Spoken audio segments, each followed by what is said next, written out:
The following story has been brought to you by StoriesToInspire.org. Reb Godel Eisner is a Zechrona Livracha, who was for many, many years the well-known mashkiach in the Ger Yeshiva Chedushi Arim in Tel Aviv, was known to be a very unique combination. One hand, he was known to be an unbelievable pikeach, an unbelievable mechanech. They say he understood every person, what makes them tick, what makes them work. He understood everyone's situation. He knew what a person needs to hear, what's good for them to hear. People, mamish, completely relied on his pikchus, on his wiseness in chinuch. The second thing that was part of his unique combination was he had a tremendous, unbelievable ahava of chesed. He loved to do chesed. Now this is a very powerful combination.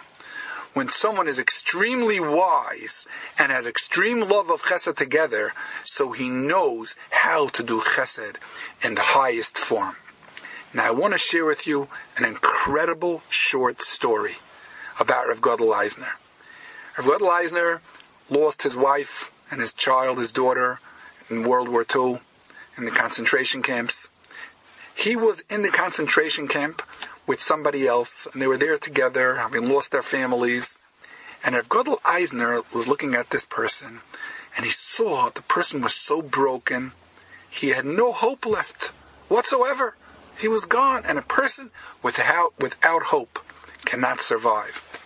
Rav Godel Eisner went over to him and said, "You should know, I have a very good shidduch in mind for you. A very good shidduch, someone that I know, a girl that will mamish be tzuga past if the war is over, a very good shidduch for you." So the person looked at Rav Godel Eisner like, shidduch? Married? I don't know if I'm getting a piece of bread. I don't know if I'm dying in the next 2 hours.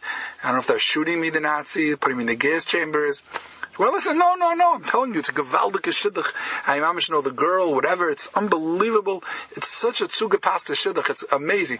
I have a great shidduch, and he spoke to them about a few minutes. After the war, we'll touch base. I'm not pushing her now. Obviously, we can't do it now, but after the war, you're going to have a great marriage with her. It's unbelievable. Fast forward 10 years later. Rav Godel Eisner and this other person both survived the war. They both got remarried. And Rav Godel Eisner bumped into this person 10 years later. The person comes over to Rav Godel Eisner and said, "You remember me? We were in the thing. You should know, you mentioned the shidduch to me. It happens to be, I got married already. Now he told Rav Godel Eisner, now I have a family, I have whatever. But you said, you should know it wasn't a waste that you told me you have a shidduch. I would not have survived the war. I was so broken that I had nothing to look forward to. I had no hope. I would not have survived the war. But you put into me hope. You know something?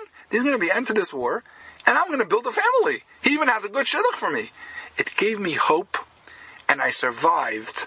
So even though the shidduch didn't come out, I didn't come back because I married someone else, but you should know, you helped me survive the war. Rav Godel Eisner looked at him and said, "Let me tell you, I remember that story very well. I had no girl in mind. I had no shidduch in mind. I made it up because I saw you needed something to hope for. You needed some hope or you wouldn't survive. It was a matter of pikuach nefashos, a matter of life and death, to give you some hope.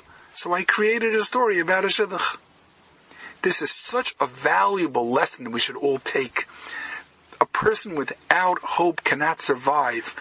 We should try to use our chachma, rack our brains. We see someone who feels hopeless, try to inject a little bit of hope into them.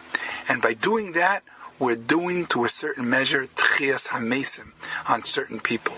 People need that hope. And then midah keneged midah, Hashem will always instill in us the gift of hope. Enjoyed this story? Come again. Bring a friend. StoriesToInspire.org